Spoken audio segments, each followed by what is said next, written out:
Welcome everyone to another edition of our Up2Us Sports Lunch and Learn series. First, let me go ahead and introduce myself. I am Dr. Win Guan with Up2Us Sports, and I serve as our National Director for Research and Evaluation. And I've been privileged to be part of coordinating today's Lunch and Learn series with my amazing colleague, Katie Rawlings, who is our AmeriCorps Vista for this year. For those who are joining us for the first time, Up2Us Sports is a national nonprofit focusing on the power of sports-based youth development. We do that through our SBYD training program and our AmeriCorps Coach and Vista capacity building programs. And so supporting our coaches and our Vistas to maximize their impact on youth and communities is the center of our work. So the purpose of this series is to provide a setting for everyone to join together and share and learn from each other, as there's so much amazing work happening across all of our different spaces. So today's session, titled Strong Brains Coaching, Using Brain Science to Coach Kids for a Lifetime of Good Choices, is facilitated by Carey Sipp from the PACES Connection, Reverend and Dr. Clifford Barnett, Alison Wine, and Kelly Percell. So instead of reading their bios like usual, I'll share their bios through the chat function today. We're incredibly excited to have them for this topic today, and very grateful for taking the time to do this with us today. So let's all give a warm welcome to all of our facilitators today, and I'll pass it over to Carey. Great. Thank you so much. And I'll come back to this and I'll ask Kelly to go to the top of the slide presentation. And so we'll have with us shortly our very busy Reverend Dr. City Council member, former coach, Clifford Barnett. He's finishing up a luncheon with the mayor of Wilmington, North Carolina, where we are.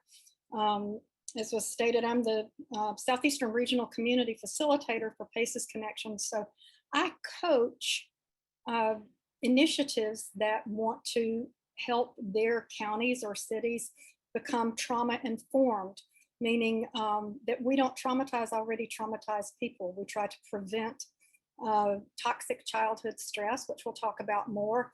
And we try to promote the healing of trauma, and we work to help children and families and communities become more resilient. And that's where Alison Wine, who's a behavioral specialist, she's an athlete, she's a coach, has coached girls volleyball, and is a community resiliency model trainer, as are Cliff and Kelly. And Kelly is a community resiliency model trainer, a wellness trainer.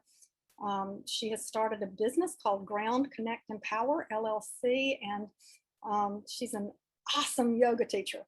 So anyway, my three compadres and I are all in Wilmington, North Carolina, and we're so excited to be with you.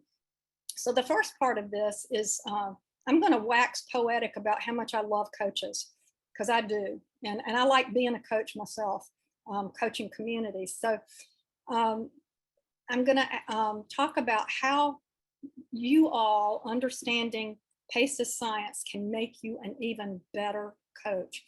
So I want to know if y'all can, let's see, I can't really get the view, but maybe Kelly can tell me or somebody can say, how many of you have ever heard of adverse childhood experiences, ACEs science? And I can't really tell. Can y'all tell from the hands raised if people are raising their paws about? Would you be just willing to put it in the chat? Yes, real quick, if you have, or no? Yeah, good show. I'm seeing a lot of hands and thumbs up. Yes, it is. Oh, great. That's wonderful. Well, you know, for people who haven't, the original ACEs study, which was published in 1998, came out with the cooperation of the Centers for Disease Control and Kaiser Permanente, had buried 10 questions about adverse childhood experiences: abuse, physical, emotional, sexual, neglect, physical, emotional, or household dysfunction, which includes mental illness, incarcerated relative, the mother treated violently, or substance abuse, or loss of a parent due to death or divorce. So those were the original ACEs, and you can flip forward, Kelly, that were expounded upon in this largest, most important public health study you never heard of. And it's exciting to me because the date on this story says 10/13/12. That was when my boss, the founder and publisher of PACES Connection, published this story about ACEs science. And since that time, I think she has helped a lot more people learn about ACEs, now called PACES science. But it was started in an obesity clinic because there was a direct tie, one of the physicians found out, to people who would lose weight and then gain it back. Morbidly obese people who would go in, try to lose weight and then gain it back. And he found just a remarkable connection to sexual abuse to that. And he said, we got to study this. So what he found from this 1998 study was that there is a direct tie to early adversity and the lasting impacts. People who have a lot of ACEs, or people who have ACEs, are more likely to have traumatic brain injuries, fractures, and burns, because we are risk takers. We can oftentimes participate in risky behaviors. We also are more likely to have depression, anxiety, suicidality, PTSD. People who have a lot of ACEs, and this all has to do with brain development, because people with a lot of ACEs are sometimes, you could go back, Kelly, are more likely to be compulsive and impulsive, tend to have the unintended pregnancies and complications from that, HIV, sexually transmitted diseases, because again, the part of the braking system in the brain, and you'll learn more about that from Kelly and Alison, may not be working properly. Also because of inflammation, toxic childhood stress causes inflammation. Inflammation is the root of much disease. Cancer and diabetes are more common. Alcohol and drug abuse are more common because people with a lot of ACEs have a lot of pain. And for them, their alcohol and drugs are not the problem, they're the solution. They're what's taking them out of the pain. And then also the likelihood that people are not going to complete their education or have more difficulty with their education is greater. You can go to the next one, Kelly. So adverse childhood experiences, when you've got 4 or more ACEs, you are going to see 14 times the number of suicide attempts, 4 times as likely to have had intercourse, as I said, 4.5 times more likely to have depression. When you get to 6 ACEs, the likelihood that people with 6 ACEs will not make it to the, I think we're at 78 years as the average. People with 6 ACEs are likely to lose 20 years off their lifespan because of the consequences of toxic childhood stress and adverse childhood experiences. And the stunning thing on here too is that 1/8 of the population has more than 4 ACEs. I mean, that increases their likelihood of being involved in the criminal justice system, and not being able to hold a job, not being able to earn a good income. It's huge. You can go ahead, Kelly. Now, the original 10 ACEs very quickly morphed into more ACEs, because we know that there are ACEs in the community.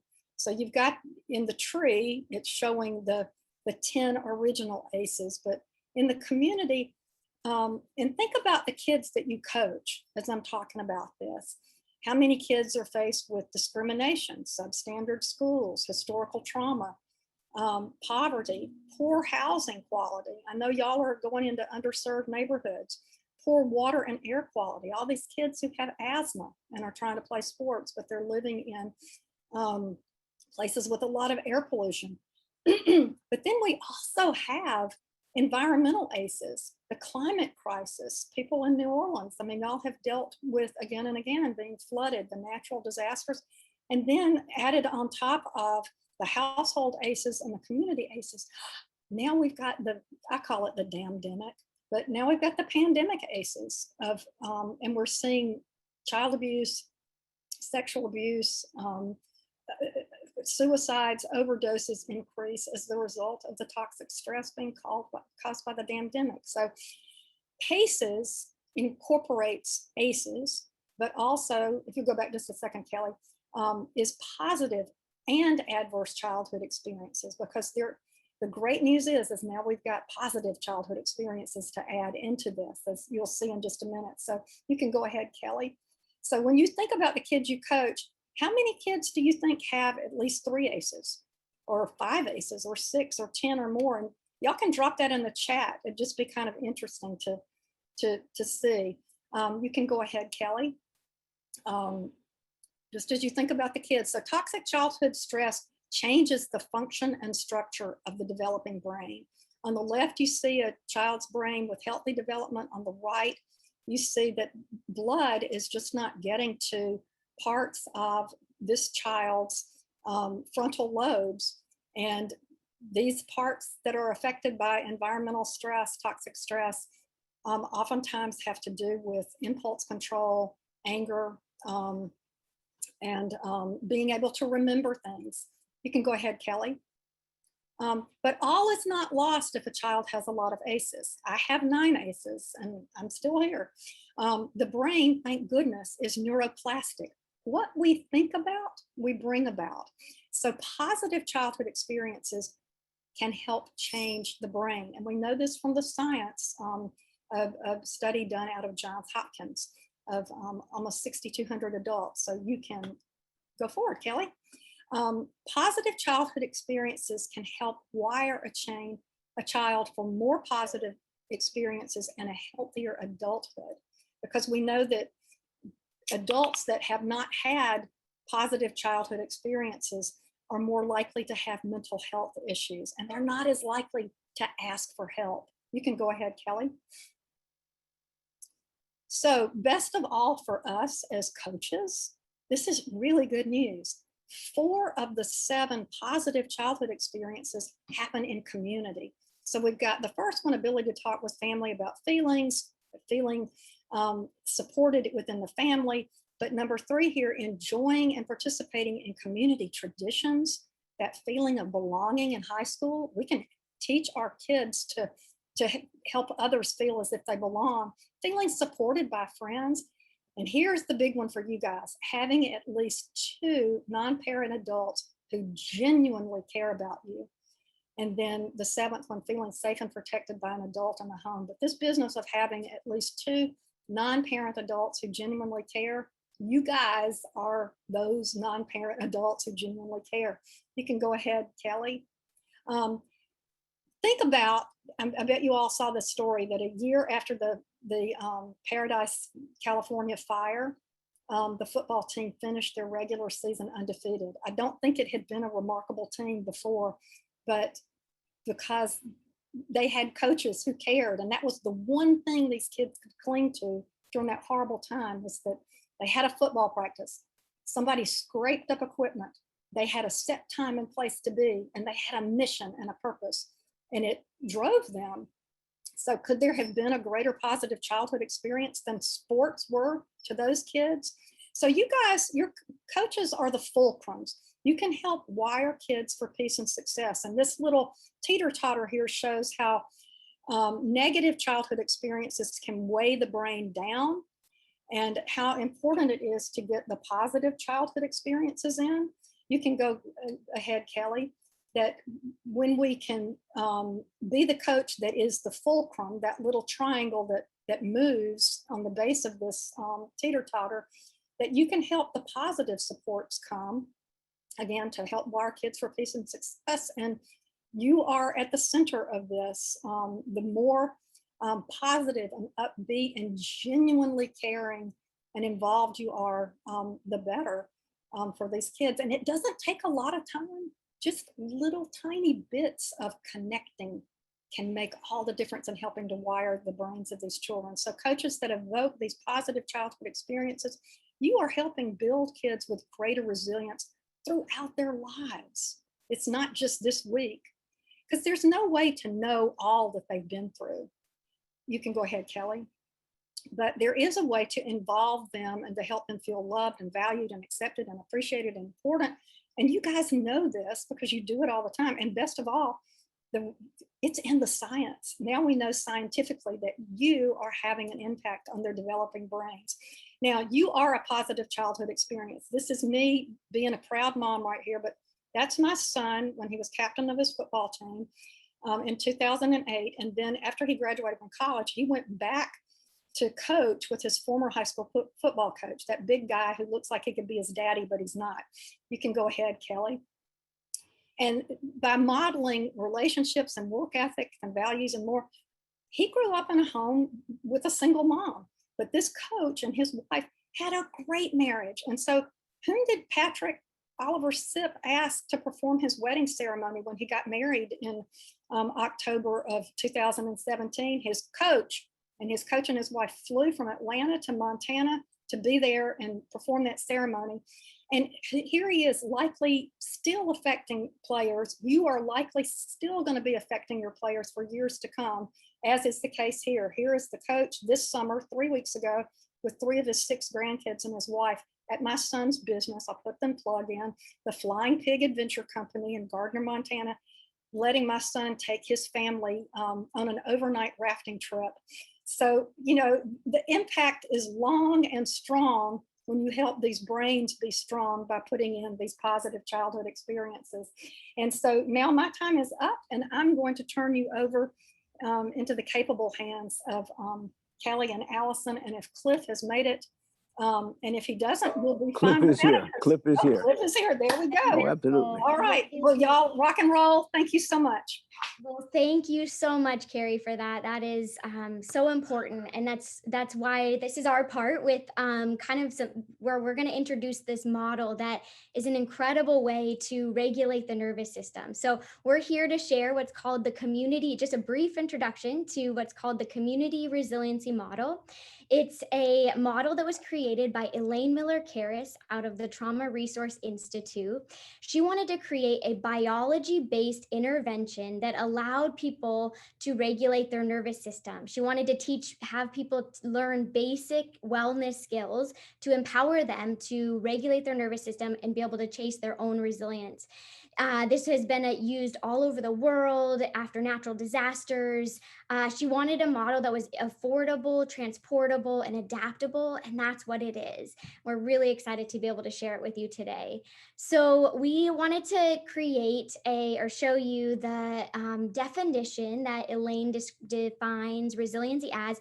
We also want to honor that people have different experiences and different definitions of resilience. But today, for today's purpose, we wanted to share Elaine's. So hers is resiliency is an individual's and in a community's ability to identify and use individual and collective strengths in living fully with compassion in the present moment and to thrive while managing the activities of daily living.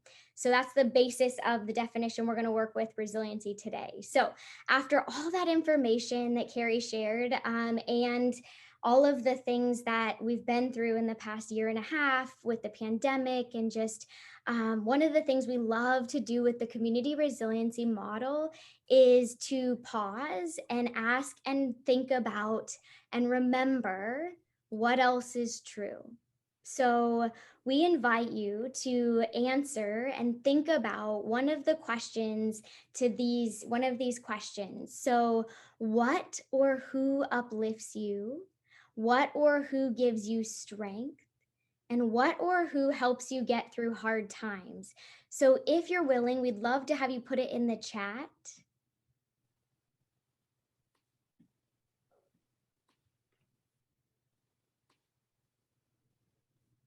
My dad, faith, my twin sister, pets, friends and family of 4 or 3, beautiful, my mom. Beautiful. So this can be used to help interrupt that pattern of thinking, and we can change to and remember what else is true through a brief resiliency pause. So today we're going to share a brief introduction to this model.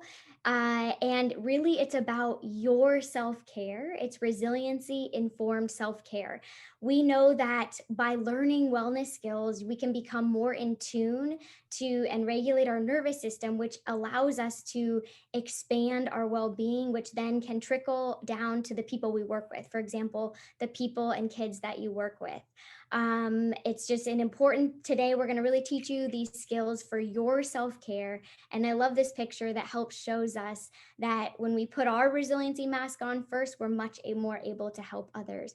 So we all have a nervous system. Anyone can learn these skills. They can be used across a lifespan, across cultures, and different literacy abilities. And personally, I just love this model so much for myself and others. So I'm going to hand it off to Cliff today to introduce the key concept of the resilient zone. Right. And as we introduce, hi, everybody. As we introduce the key concept of the resilience zone, I just want to share with that model of the putting the air on you first. I always tell people, if you're riding with children, like, and I have 3, if something would happen, I'd put the air on me first.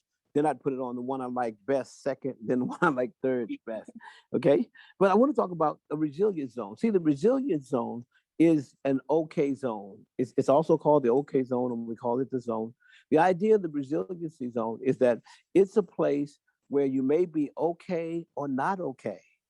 You may have a good day or a bad day, but the bottom line is that in your resilient zone, you're able to make the best decision for yourself and for the people that you work with. Okay. And so what we want to teach you is how to widen that resilient zone. Now, remember I said that in your resilient zone, it's your okay zone. Now watch, you can be excited, you can be calm, you can be tired, you can be relaxed, you can be mad, happy, sad, scared. You can have all of those feelings in your resilient zone. It's like an ebb and flow. Okay. Now, but here's the challenge we have with the resiliency is that in a resilient zone, what we want to try to teach us is how to widen our resilient zone, how to help us to handle everyday life stresses. And so life sometimes throws stresses at you. They throw trauma, certain events. We call them triggers. And when life triggers you, it can trigger you to bump you, what we call, out of your resilience zone. You ever been bumped out of your resilience zone? You ever come in and have just a bad day? You know, the coffee's too cold, or somebody speaks to you wrong and you just growl and stuff like that. Okay, well, what? In this resiliency zone, what we're trying to teach you is that it's okay that when life can trigger you out of your resilience zone, things can happen. They can be traumatic things. Next slide for me, Kelly. So traumatic things like that can bump you high, things that can make you edgy, irritable. It could be things that are angry outbursts, panic, phobias, irritability, hyperactivity. Those are things that can bump you out of your resilience zone. Then on the other hand, there are things that can bump you low out of your resilience zone. These are things that make you sad. You're stuck with depression, isolation, exhaustion, inattention, and forgetfulness. Now, here's what I want you to write down, coaches. Write this down. Don't ever forget it. It's okay to get bumped out of your resilience zone. It's okay to not have a good day. It's not okay to be stuck out of your resilience zone. That's what we want to teach our kids. We want to teach ourselves as we work on taking care of ourselves. Learn how to recognize where you are in your resilient zone. And if you get bumped out of the resilient zone, we're going to show you later on some skills that will help you to get back into that resilient zone. Next slide. So again, the goal is to widen our resilience zone. Just widen it. The areas where you will be able to handle whatever life throws at you. A bad call, a rough game, death, hurricanes, whatever life throws at you, you're going to be able to deal with that in what we call your resilient zone. And so today, one of the skills you'll be taught is how to widen that resilient zone, because we're going to show you some things you can learn later on that will help you right now. Okay. Awesome. Thanks, Yes, Cliff. you're Alison.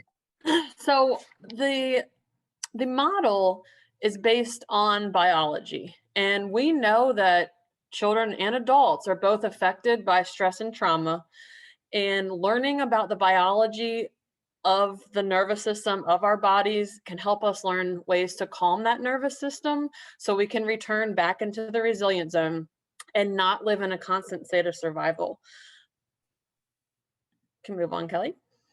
So we're going to talk really, really quickly and briefly about the organizing the 3 parts of the brain. And some of you may be familiar with this, but Dr. Dan Siegel came out with a great hand model of the brain.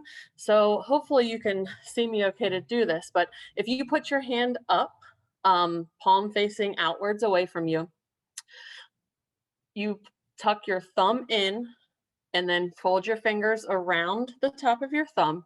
This is a model of the brain. Your fingers folded over are the cortex. That's the highest center of your brain where you're integrating all 3 parts of the brain and you're able to make the most sound decisions. That's where you're in your zone. If you flip up that lid to the thumb area, that's the limbic area. That's the emotional center. That's also where something called the amygdala is housed, and we're going to talk briefly about that. And then down in your palm is the brain stem, or the survival brain, your fight, flight, or freeze. When all 3 areas of the brain are connected, like I said, that's when you can make your most sound decisions. Go ahead, Kelly, to the next one. Keep going with that. And also, Alison, that's when you can learn. When your lid is flipped, you can't learn. So if you're trying to run a play with a kid whose lid is flipped, they're not going to get it more than likely. Right. So what happens with the amygdala acts as like the fire alarm that goes off in your brain. Your brain is constantly scanning for threat to protect yourself. Survival mode is exactly that. Anything that's perceived as a threat, that alarm goes off. And as soon as that amygdala is going off, like Carey said, your lid flips and you're no longer in your higher center of the brain and unable to learn, which is why we need to learn to track and to sense so that we can calm that nervous system and we can get all of those centers of the brain back online. It's also important to remember, depending on, well, actually, it actually doesn't depend on the age, because the brain isn't fully developed. I know there's been some range there, 24 to 26 about, but for children especially, their prefrontal cortex is not fully developed. So we as adults have to lend that skill to them, which means we have to be completely online to be able to do that. Go ahead, Kelly. Alison, I'll never forget your saying one time that a dysregulated teacher children can't trust a dysregulated teacher, and they're not going to learn from a dysregulated teacher. And it's the same thing with the coach. Absolutely. Yep. So when that amygdala fires off, it is activating our autonomic nervous system. The sympathetic nervous system is what prepares us for that fight or flight. It prepares us for just survival. Your heart rate may increase, your breathing may increase, pupils dilate, sweating. The parasympathetic, then on the other hand, is what prepares us for rest. After that high stress event, whether it's positive or negative, the parasympathetic must come on to calm us down then, so we can get our bodies back in rhythm. So think of the nervous system here as kind of like a gas and a brake. You're going with the sympathetic nervous system, but at some point that brake has to come on so you can slow down and stop and rest and digest. Go ahead, Kelly. Carey mentioned this earlier, and we're going to reference it a good bit here, but what they've learned is that brain cells that fire together wire together, which means what you focus on, you get more of. You create that pathway. And the beautiful thing about the brain, which has just been within the last 20 years or so, is this idea of neuroplasticity, and that the brain is capable of change. So you may be dealt a hand, you may have a lot of aces, but that doesn't mean you can't rewire your brain and focus and change the path that you're going down. At any age. Yeah, and the neat thing about that path is that whatever you feed, it grows. Whatever you starve, it dies. Okay, so you got to keep working it. Yeah, absolutely. And the idea behind this model is that the more we practice these CREM wellness skills, the easier and more automatic our resiliency grows, and it becomes our natural response. So this brings us beautifully right into the mirror neurons, where, as Carey mentioned, if I'm dysregulated as a teacher, as a coach, that is going to mirror to whoever I'm around. The mirror neuron is when the person, it was actually founded in a lab with apes at first, that they noticed when one did something, the other modeled that. So what we want to focus on is self-care for ourselves first, so that we can remain in our resilient zone, to model that for children and to teach them to then widen their zones as well. And take care of themselves. Absolutely. Absolutely. So a child cannot be in a higher brain state than you're in. And like I mentioned, they're already not completely fully developed. So we want to make sure we're there so we can stay there and help them get there as well. The shift is, we really need to focus on teaching children what to do, what we want to see, versus what not to do, versus the shaming and the know this and the know that, because that's going to help shift our wires focused on the positive. Thanks. Beautiful. Thank you, Alison. So that first section has been kind of the why, right? Why a biological model. Carey talked so beautifully about ACEs. Now we're going to really introduce the skills, which is the how. And I love this part because this is the practical stuff that you'll be able to take home with you. So the Community Resiliency Model has 6 wellness skills. And as you can see, tracking is the foundational skill, and all the other skills come back to tracking, and we use tracking with all of the skills. So today we're going to introduce tracking, resourcing, grounding, and help now. There are 2 others, but for time, we're not going to get to them today, but we're going to do a brief introduction of those. We call the basic 3 and help now. So tracking is basically reading sensations. It's reading your nervous system.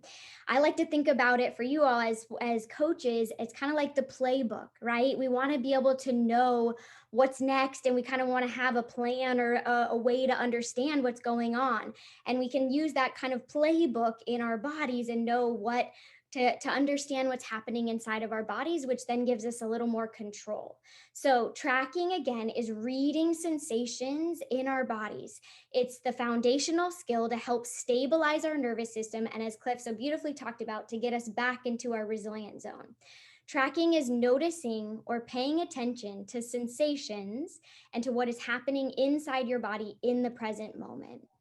So a key part of this is what we pay attention to grows. As Alison talked about neuroplasticity, this is so important. The more we practice these wellness skills, the more automatic that resiliency will happen. Our brains will create new neural pathways to that resiliency, to that wellness. And one of the key parts of this model is to learn to tell the difference between sensations of distress and sensations of well-being, because that is when we have a choice. And to me personally, this is the most empowering piece of this model, and why I love it so much is because we then have a choice and we can really regulate our own nervous system.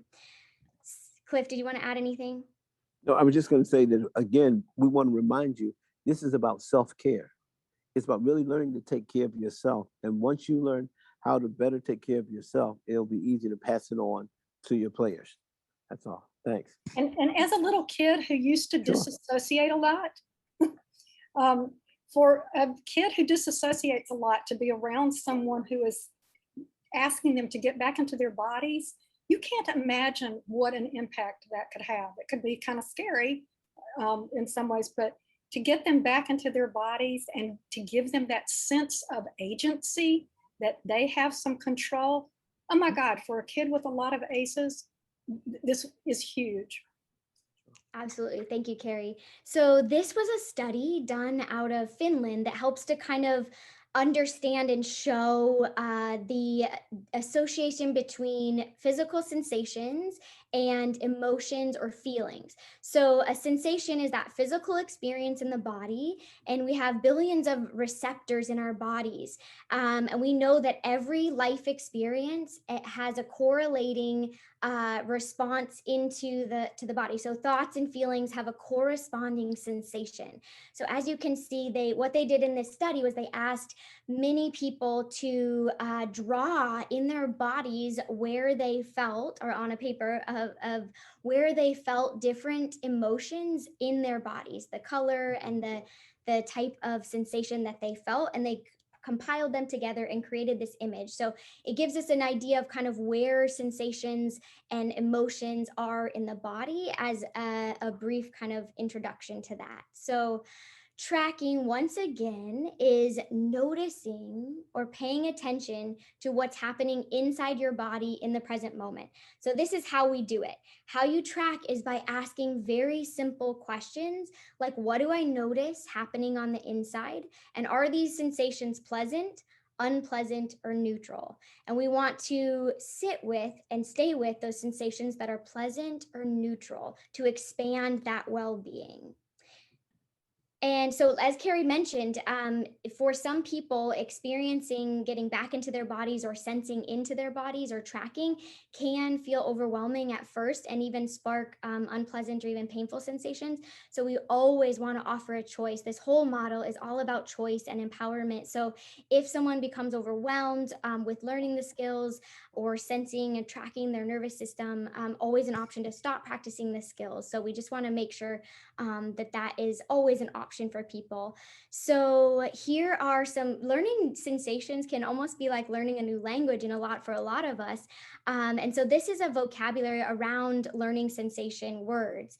So as you can see, for example, breathing, you may describe breathing as rapid, deep, shallow, light, maybe muscles as tight, loose, calm, rigid. So we're really using our senses to describe our physical experience. So I'm just going to invite you to join me, if you'd like, to join me for a brief tracking exercise. So I invite you to bring your hands together, and you're just going to start rubbing them together, not too fast, just kind of rubbing them and asking yourself, what do I notice happening on the inside? Then I'm going to have you rub them even faster. Rub them pretty quickly. What are you noticing now? And then go ahead and stop. What do you notice now? Maybe some cooling down, some tingling, just getting that vocabulary around those sensations. And one of the best ways that we learn to track is through resourcing. And Alison's going to tell us about resourcing.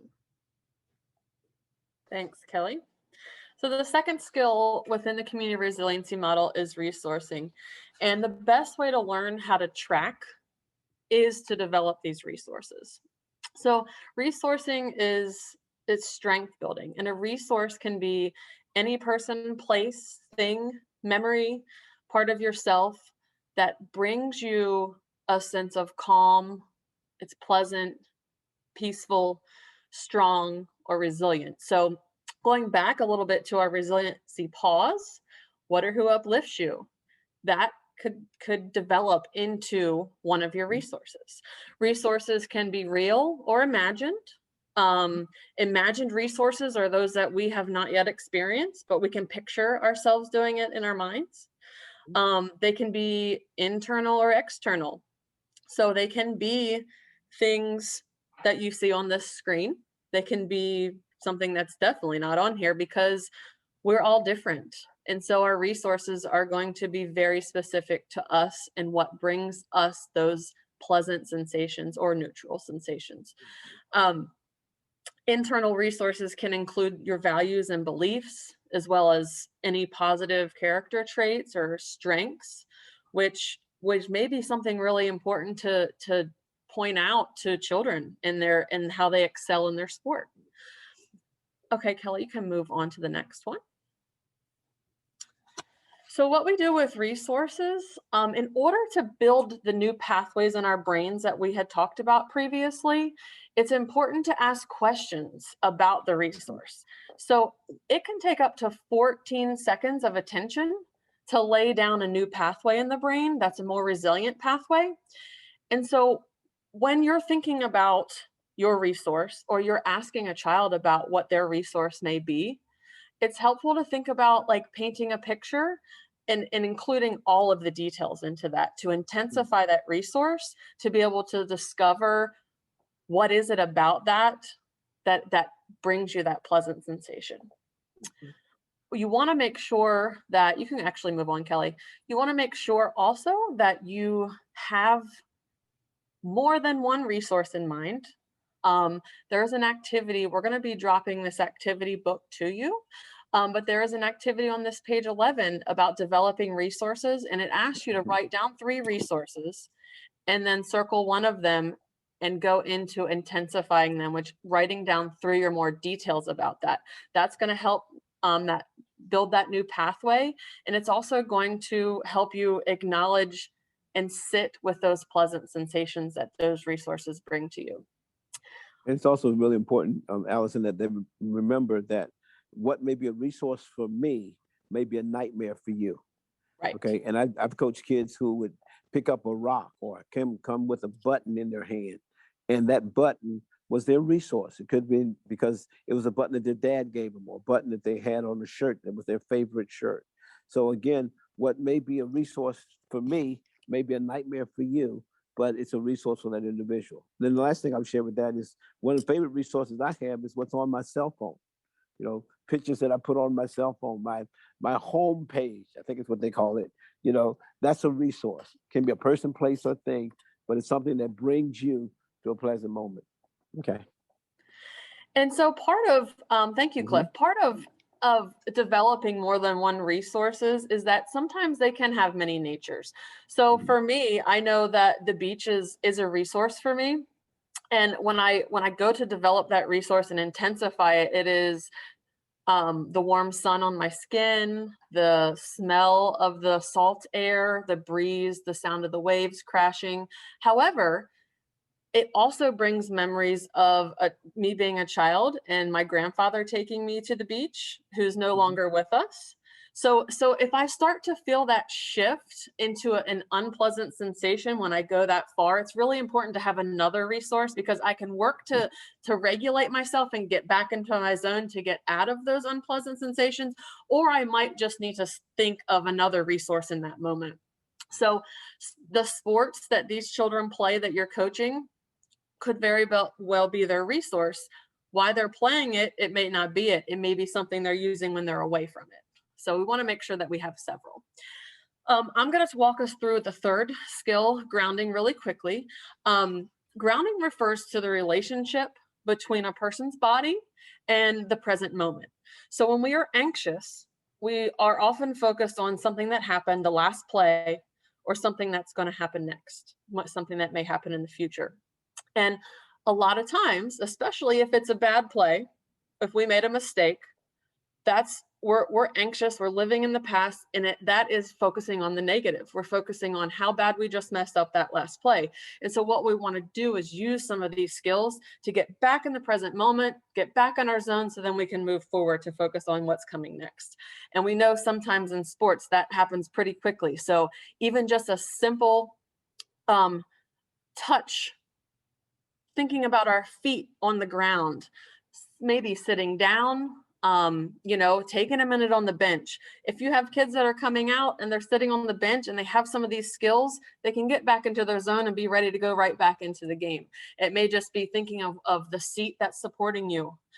If they're not, some leaning against the wall, touching a person, touching a bench, touching anywhere, anything that works for them. And along with grounding and everything in CRIM, the option, you always have to leave that a choice, because there is a caution that comes with this that can, some children that have experienced, it can trigger, some of those negative experiences that they've been through.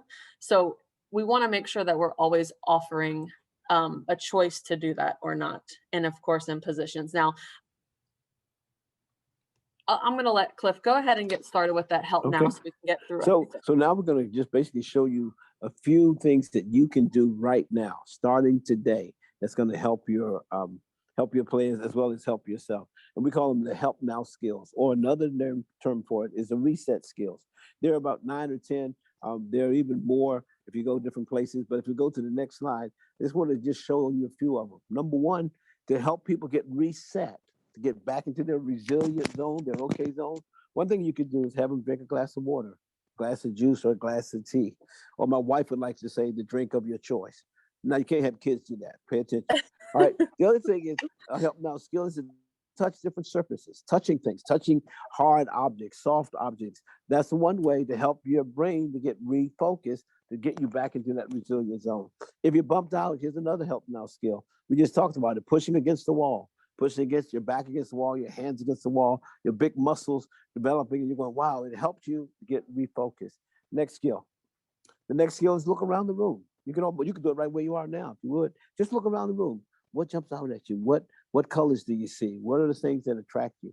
That's another way to help your brain to reset, because now I'm getting ready to blow it. Next skill. Beautiful. And once again, Yes. that comes back to tracking. So I just noticed when I looked around, I felt myself take a deeper breath, and that was really pleasant for me. Absolutely. So once again, it's bringing it back to that tracking and those pleasant and neutral sensations and just staying with those. So yes.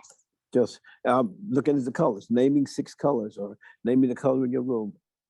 We used to play a game with I Spy with my little eyes. Tell me what you see.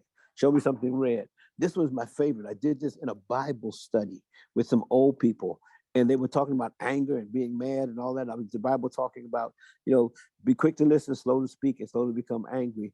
And I said, okay, you're angry. I said, let's do this. Count backwards from 20. And they started counting backwards from 20. And by the time at the end of it, I asked them, how'd you feel? What happened?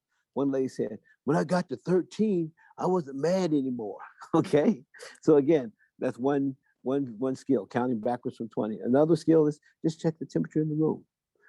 How is it warm? Is it cold? What's going on there? That's a help now skill. And then the last one, I believe, is notice the sounds in the room, the sounds that are around you.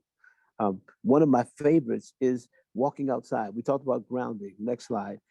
I used to have kids go out and kick a rock. It's amazing what kids will tell you, what they'll share with you if you go out and kick a rock. It's good for adults just to go out and kick a rock. Just walk around, sense nature, sense what's going on around you. These are what we call help now skills that will help us to get reset right where you are. Okay? All right, next slide.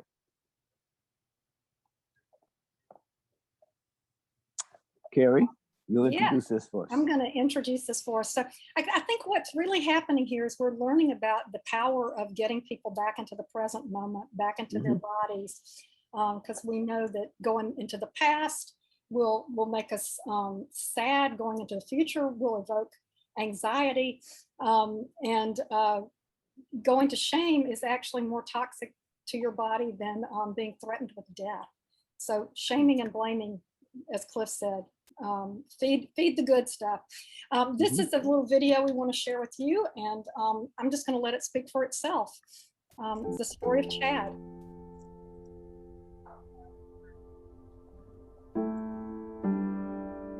She's hard with that. I mean, I was just a kid. Because here everybody knew our business, knew what was happening to us, and it was brutal. Oh my God, there's a school. If you go right up here, there's a turn, and you can situate it. It's a tough thing back here. Yeah. This is crazy.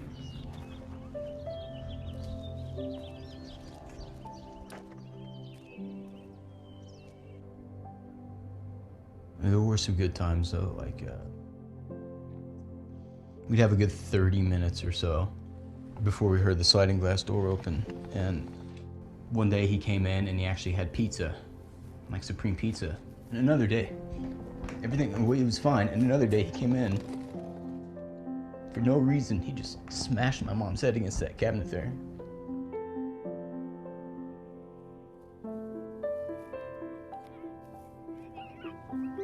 Just thinking of, just to the left of where they're playing, it's where my brother and I would play. My dad, he would come home and we had to be really good at sports and stuff. So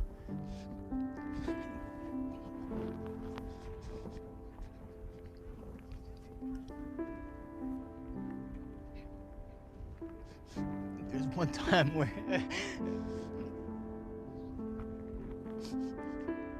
we were sitting, I knew it was coming. I knew my brother, Bobby, I knew that he would be the one to bear the brunt of it.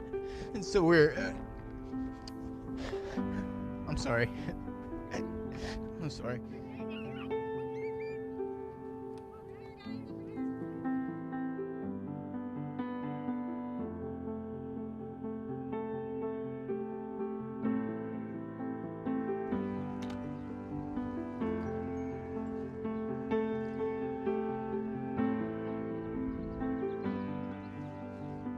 Chad reminds me of a lot of the kids that come through here. Angry, very angry. And you could tell he just didn't want to connect with anybody. And you could tell he was hiding something. He always came in with a nervous stomach. My stomach hurts, my stomach hurts. And he finally came clean and told me his father had major anger issues. He said, you know, I need to talk to somebody. And I instantly thought of Coach Morrow.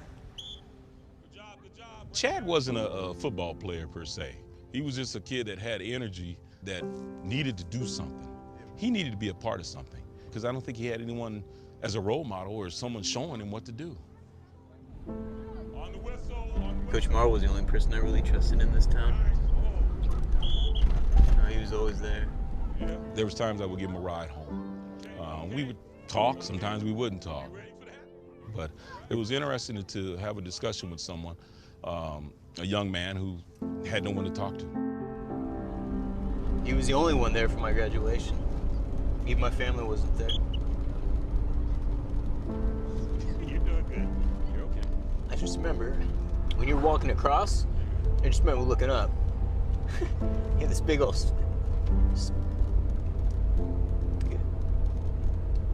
just ear to ear grin.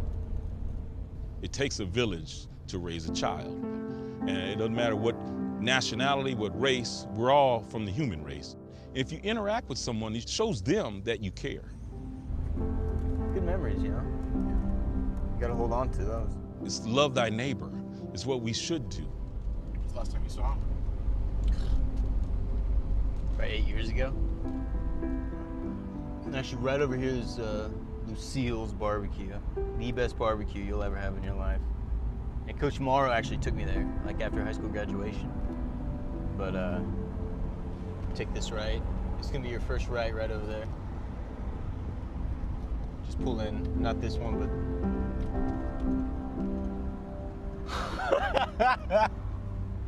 I freaking knew it. I freaking knew it. I did too. I knew something was up. No, I knew something with that. I knew it. I knew y'all doing something. No, you didn't.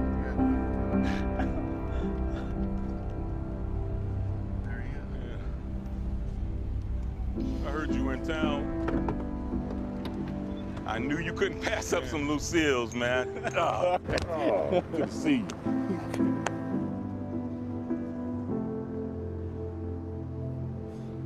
I'm so proud of you. Done well.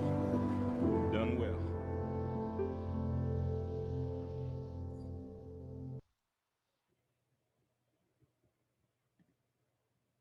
Kelly and I we had to find that video because it just, we saw it a couple of years ago and it just spoke to us. So we had to track it down for this. But this is just truly, we want to thank you all so much for doing what you do and invite you all to explore this because it's so important that you stay in your resilient zone so you can teach this to children. I've been with Kelly at her school where little kids would run up to her and say, oh, Miss Kelly, I'm in my zone. My brother was knocked out of his zone last night and I helped him push against the wall and get back in his zone.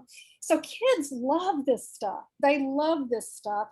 And they want you to do more of it with them. So the other thing to do is invite you all to join PACES Connection.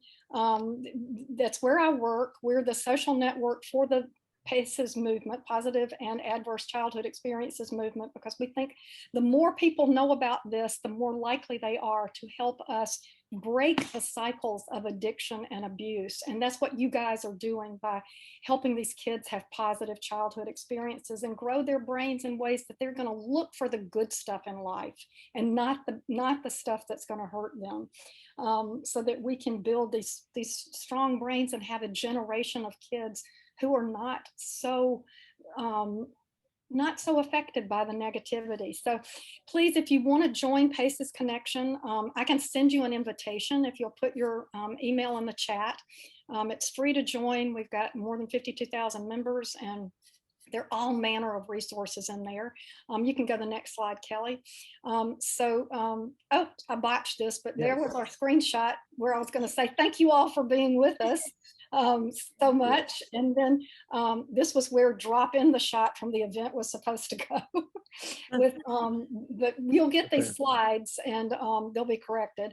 So this is how you can get in touch with us if you want to. Kelly and Cliff and Alison all teach the Community Resiliency Model. I've got to get the training so I can teach it too. And you can go to the next slide. And the activity booklet, there is a download. You can see it in the dark blue to get to the activity booklet. We want to make these resources available to y'all. And we want the Community Resiliency Model and Paces Connection, our communities, to be in your community. So if you're interested in starting a community, let me know. And in the community where we are, it's amazing. The county government said everybody who works for the county is going to take some part of the Community Resiliency Model training. 1,800 employees in New Hanover did. More than 4,000 people in this county have been trained, and it makes a difference. Other resources, just very quickly, there's a free app that you can get on your smartphone called the iChill app that has many of the Community Resiliency Model tools and tips and resources so that you can keep it with you. And then in this slide presentation, we've put a whole bunch of other resources that you can look up and see. And so now I think we finished right on time, and we've got 15 minutes for you all to ask questions of any and all of us. And thank you for sticking with us. Yep. Put it on full gallery, Kelly. There you go. Thank you so much, y'all. Before we get into the Q&A session, let's just all give a really, really warm thank you and just so much appreciation for an amazing session, y'all. Really appreciate y'all. Well, we will say thank you to what you all are doing. Thank you for the opportunities. Yeah, by being bright spots in the lives of children. My kids would not be who they are were it not for their coaches. And so thank you. Okay. All right. So anybody have any questions?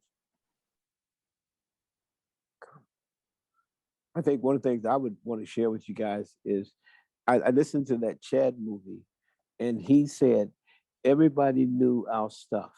Remember the beginning? He said everybody knew our stuff, and that bothered me because you know, we know kids' stuff, and so as coaches, we've got to make sure that we model what we want them to become. Okay, and everybody's not going to be a Chad. You're not going to win everybody, but it's really important that you model it. And of course, I was a coach, so I know that kids do things for coaches. Even grown adults, they win the Super Bowl. They go, "I did it for you, coach." What in the world? You know, but that's the power that you guys have. So, and your life can really make a difference in the lives of some kids, as well as the people in your household. Okay. Yeah, what we say, Cliff, that not every coach is a good coach, but absolutely, yeah, we've had some bad coaches, yeah, that can absolutely destroy a child's sense of well-being and leave it so the kid will never try sports again. Sure, or try life. Try life. Yeah, and shame.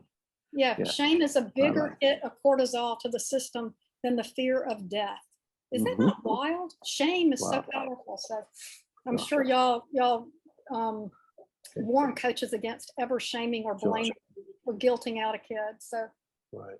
And if you're more comfortable putting your question in the chat, that'll be fine. I'll read your name, but still put it in the chat. Okay. I've got one illustration I want to show you. This is a Bozo the Clown. When I was a kid, my mom used to give us those. Remember the big, I've got a big one, but I couldn't bring it in the library. And what this does, it bounces back. No matter how hard it hit, it bounces back. And I share that with people because this is what resilience is. This is what it is. It's being able to bounce back because life is going to hit you. Life's going to try to knock you down. It will knock you down. But what we try to do is we just keep bouncing back. Okay. So I want to share that. And having those skills will help us bounce back. Yes. All right. Let's see. Nope. There's not a question. I have a question. Yes, sir. About this. I from I think from my perspective, thinking about sort of ACEs and more kind of the original study and everything, it was kind of one of the effects of it was sort of taking the burden of everything that's happened to a child off of them, like that it's not their fault, you know, that it's a lot of environmental causes and contextual causes and whatnot. Is there any kind of side effect of sort of like resiliency models where we're giving kids tools to kind of, you know, heal and be resilient, but is there any side effect of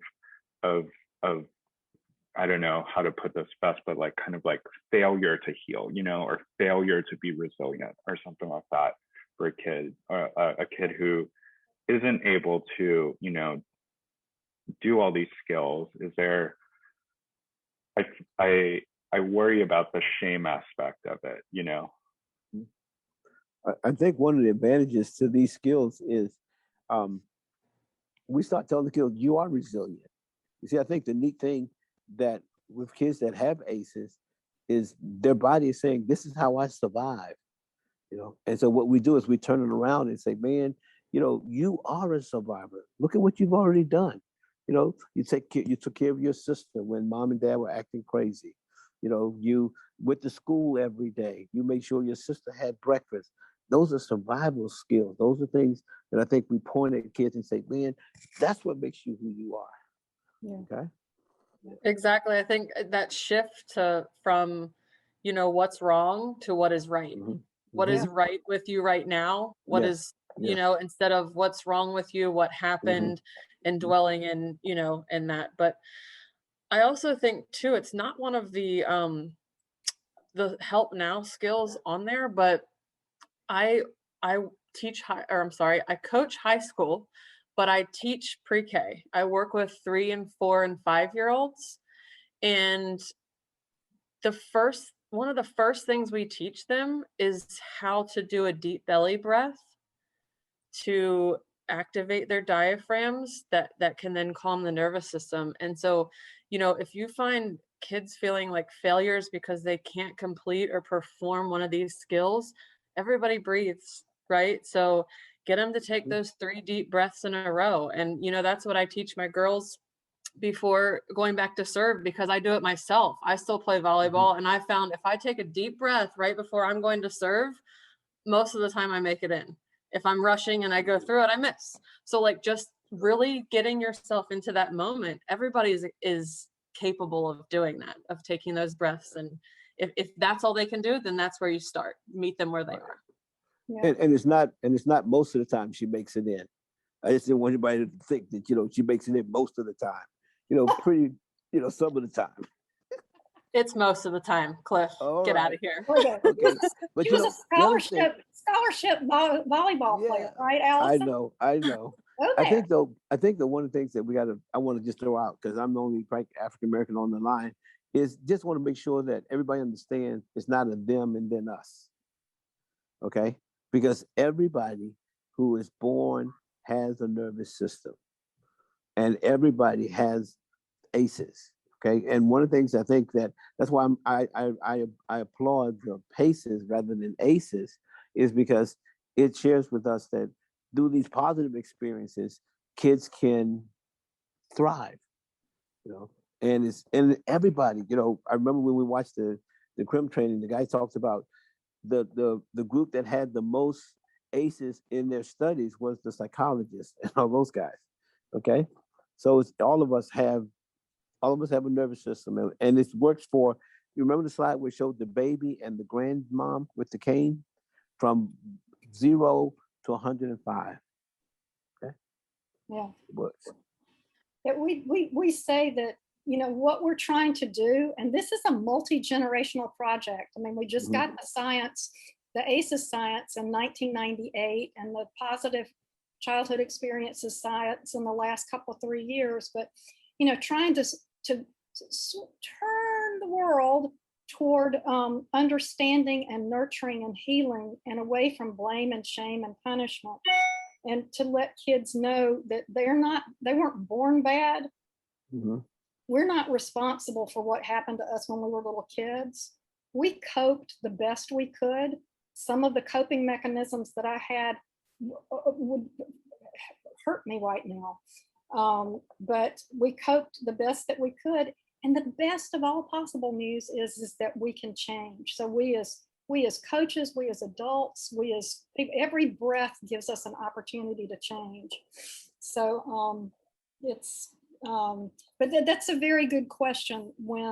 But if we can help kids remember what else is true, sometimes it's just the tiniest little thing that keeps a kid from committing suicide.